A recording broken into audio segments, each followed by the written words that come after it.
दोस्तों नमस्कार। मैं सूरजदीन विश्वकर्मा, ठगी पीढ़ी जमाकर्ता परिवार तपजप संगठन।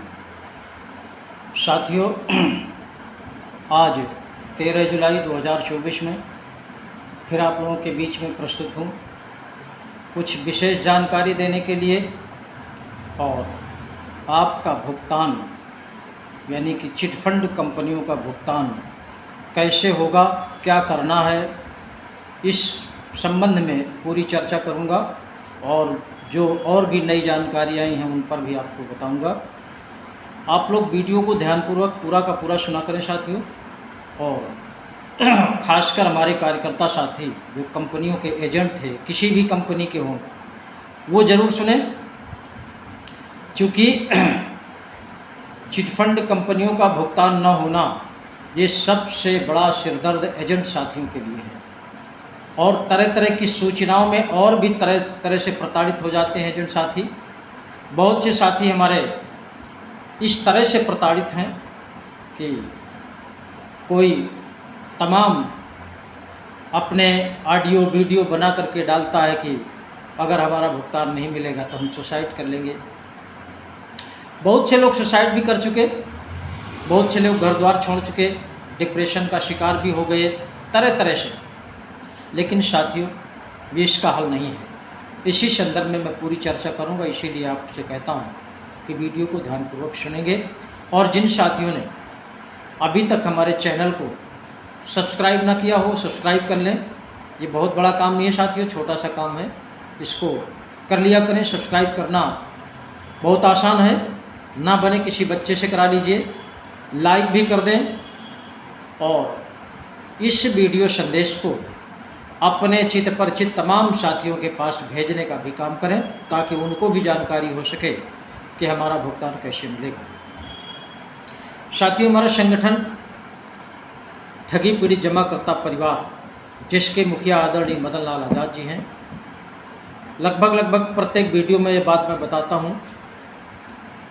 और इस संगठन के माध्यम से जो चिटफंड कंपनियों के भुगतान की आवाज़ उठाई गई, आज वो पूरे देश में गूंजने लगी है।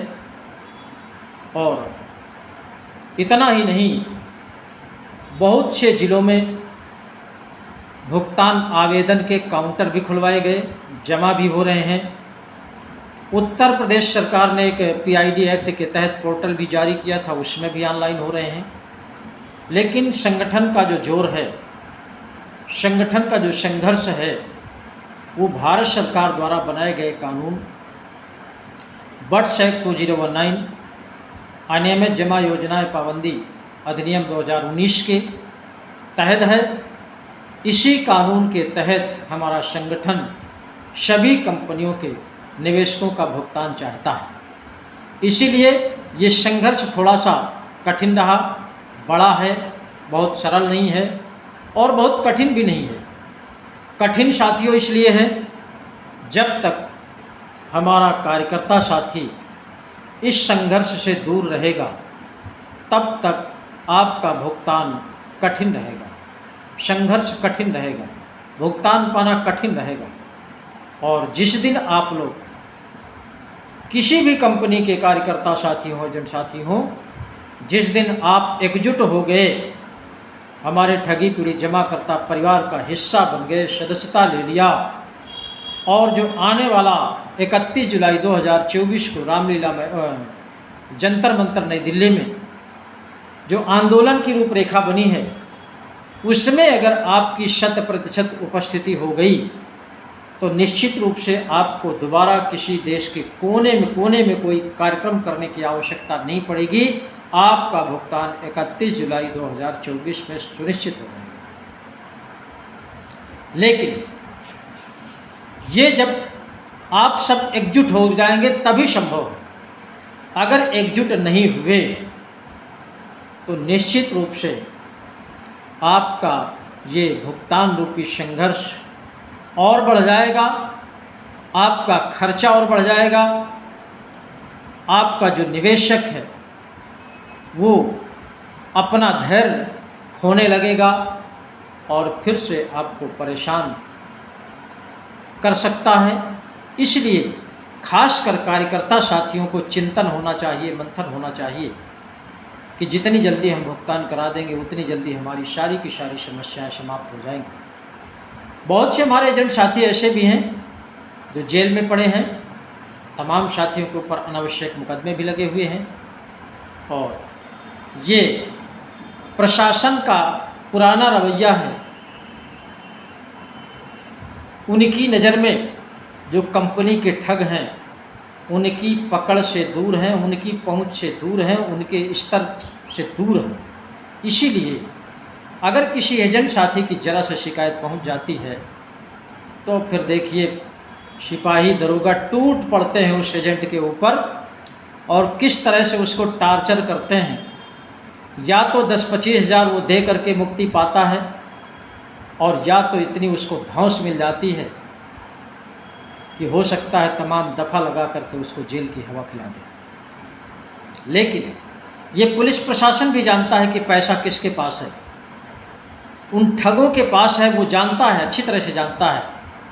लेकिन उनको एजेंट को पकड़ने में बड़ी सरलता रहती है, उनको हड़काने में बड़ी सरलता रहती है, और उन ठगों के पास पहुंचने की इनकी हिम्मत नहीं है, इनकी पहुंच नहीं है, या ये कहिए इनकी औकात नहीं है उनको पकड़ने या उनके खिलाफ कोई कार्रवाई करने। इसीलिए वो ज़्यादा से ज़्यादा एजेंट को ही टारगेट बनाते हैं। और एजेंट बेचारा किसके पास जाए? एजेंट अगर जाता भी है शिकायत करने तो उसकी सुनी नहीं जाती, उसको तमाम तरह का आडंबर बता करके वापस कर देते हैं। ऐसी परिस्थितियों में साथियों, मैं खासकर एजेंट साथियों से निवेदन करना चाहता हूँ कि इन सब तमाम परिस्थितियों को देखते हुए हमारे आपके पास केवल एक ही विकल्प है, वो है संगठन, और संगठन में एक ही विकल्प है जनमत। अगर जनमत तैयार करके आपने 31 जुलाई 2024 को नई दिल्ली जंतर मंतर में इकट्ठा कर दिया तो निश्चित रूप से सारी की सारी समस्याएं केवल 31 जुलाई 2024 को समाप्त हो जाएंगी, आपका भुगतान होगा। दूसरा साथियों, संगठन के समस्त पदाधिकारियों से भी मेरा निवेदन है कि जो ग्रुपों में मैसेज होता है एक दूसरे के ऊपर तमाम तरह का छीटाकशी, जरा सा किसी ने कोई नेगेटिव बात रख दिया तो उसके ऊपर इकट्ठा टूट पड़ते हैं, तुरंत उसको रिमूव कर दो, ये कर दो, वो कर दो। ऐसा लगता है कि ये राजनीतिक मंच है या कोई सरकारी मंच है। तमाम ऐसे साथी हैं, साथियों ग्रुप में जुड़े हैं, लेकिन कभी कभी मानसिक दशा ठीक न होने की वजह से तमाम नेगेटिव भी बोल जाते हैं, नेगेटिव लिख भी जाते हैं। तो ऐसे साथियों पर भी रहम करिए, वो आप जैसे हैं और वो भी जानते हैं कि बिना संगठन के काम नहीं चलेगा, लेकिन कभी कभी गलतियां हो जाती हैं। इन छोटी मोटी गलतियों पर भी नज़रअंदाज कर दिया करें। कल को वही साथी हमारा बराबर सहयोग कर रहा है, और मैं देख रहा हूँ संगठन में जितने लोग सहयोग करने वाले थे उतने ही हैं, वही बार बार सहयोग करते हैं, वही सपोर्ट करते हैं, वही कार्यक्रम में पहुंचते भी हैं। अगर उन्हीं को आप लोग टार्चर करेंगे तो फिर आगे बढ़ने वाला मामला नहीं है। इसलिए मेरा निवेदन है कि इस कारवां को बढ़ाने का प्रयास करिए, घटाने का नहीं। क्योंकि जनमत में एक प्लस पॉइंट होता है कि जनमत संख्या की होती है। अंधा, लंगड़ा, बहरा, गूंगा, विवेकशील हो या विवेकहीन हो, वो सब काउंट करता है। जिस तरह लोकतंत्र में व्यवस्था दी गई है वोट की, चाहे अंधे का वोट हो, चाहे पागल का वोट हो, चाहे अच्छे का वोट हो, चाहे अधिकारी का हो, चाहे कर्मचारी का हो, प्रत्येक व्यक्ति की गिनती एक ही वोट की होती है। ऐसा नहीं है कि पागल की वोट की गिनती एक की हो या किसी IAS PCS या किसी मंत्री की वोट की गिनती 2 की हो, बराबर का हिस्सेदार होता है। उसी तरह जनमत के लिए भी आप सभी साथी मेरा बात का ध्यान दें, अन्यथा ना लें। इस जनमत को बढ़ाने का प्रयास करिए। हम लोग जिस तरह से लगे हुए हैं, मुझे लगता है कि आगे आने वाले समय में निश्चित रूप से इतना बड़ा जनमत तैयार हो जाएगा। 31 जुलाई 2024 में भारी भरकम संख्या के साथ जंतर मंतर नई दिल्ली पहुंचेंगे और अपना अपना भुगतान करा करके ही वापस आएंगे। बाय द वे, अगर 31 जुलाई 2024 नहीं सरकार ने भुगतान रूपी कोई चर्चा की या प्रयास नहीं किया, तो निश्चित रूप से उसी दिन डेट डिसाइड हो जाएगी और पूरे देश में राष्ट्रीय व्यापी आंदोलन शुरू करना है। जिले से लेकर के राष्ट्रीय स्तर तक अपने अपने ज़िलों में जिले के कलेक्ट्रेट को घेरने का काम करिए और अनिश्चितकालीन धरना प्रदर्शन शुरू करिए। मेरी मंशा सालों पहले से रही है, आज भी है और आने वाले समय में भी रहेगी। इसी की आवश्यकता लास्ट में होगी, यही आखिरी मंत्र होगा। एक चूक हम लोगों से और हो गई थी कि जिस तरह से हम लोगों ने या हमारे संगठन ने पहले भुगतान फिर मतदान का नारा लगाया था, चुनाव बहिष्कार की योजना बनी थी। अगर हम लोग उसी प्लेटफार्म पर बने होते, उसी बात को लेकर के चलते होते, तो आज दशा कुछ और होती। चुनाव के पहले अगर कोई इस तरह का प्रदर्शन हो गया होता तो निश्चित रूप से नेताओं में चर्चा का विषय बन जाता और अपने जो तमाम प्लान बनाए थे उनमें हो सकता है इस पॉइंट को भी प्लस करते। लेकिन समय के पहले कुछ नहीं होता। जो बीत गया छोड़िए, आगे क्या करना है उस पर सबको विचार करना है। आने वाले समय में जो आने वाला डेट डिसाइड है 31 जुलाई 2024, उसका 100% प्रयास करके सब लोग वहाँ पहुँचाइए और एक एक व्यक्ति सैकड़ों की तादाद में अपनी कैपेसिटी रखता है।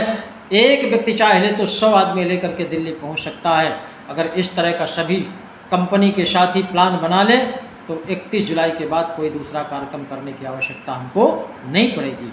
अगर पड़ेगी भी तो मैं बता रहा हूँ 31 जुलाई को ही डेट तय हो जाएगी और पूरे देश में एक ही दिन से एक ही समय से राष्ट्रव्यापी आंदोलन शुरू करना है। फिर उस आंदोलन में पीछे मुड़ करके नहीं देखना है। जब तक आखिरी भुगतान का फैसला ना आ जाए तब तक किसी भी साथी को पीछे मुड़ करके नहीं देखना है। ये हमने सौगंध खाई है और उस आंदोलन में कुछ भी हमको खोना पड़े, तान्य मान्य धन, ये सब खोने के लिए तैयार रहेंगे। अगर शासन से दो हाथ भी करना पड़ेगा तो हम करने के लिए तैयार रहेंगे, लेकिन भुगतान लेकर के रहेंगे, इसमें कोई दो राह नहीं है। इसी मानसिकता के साथ सबको आगे बढ़ना है, काम करना है और सबका अपना भुगतान कराना है। जब तक साथियों भुगतान नहीं होगा तब तक किसी भी तरह का कोई सुख चैन किसी को मिलने वाला नहीं है। और साथियों मेरा निवेदन है कि जिन साथियों ने संगठन की सदस्यता ना लिया हो वो तत्काल लेकर के आगे बढ़ने का काम करें और संगठन में जुड़ करके जो आगे रूपरेखा बनी है उसमें सहयोग करने का काम करें। दूसरा साथियों, आप लोग अपने अपने क्षेत्र में जिस तरह से 2 जुलाई को ज्ञापन का कार्यक्रम किया गया था, जिन जिन क्षेत्रों में अगर रह गया हो तो 16 जुलाई तक यह अभियान चला करके कोई ऐसा जिला ना बचे देश में जहां ज्ञापन का कार्यक्रम ना हो और वो ज्ञापन आप सबके उसमें ग्रुप में पड़ा हुआ है, उसको निकाल करके ज्ञापन जरूर दीजिए ताकि सरकार को जिले से लेकर के ऊपर तक राष्ट्रीय स्तर तक के अधिकारियों को, पदाधिकारियों को और विधायकों को, सांसदों को, मंत्रियों को, मुख्यमंत्री, प्रधानमंत्री को सबको पता चल सके कि आगे ये कार्यक्रम होने वाला है।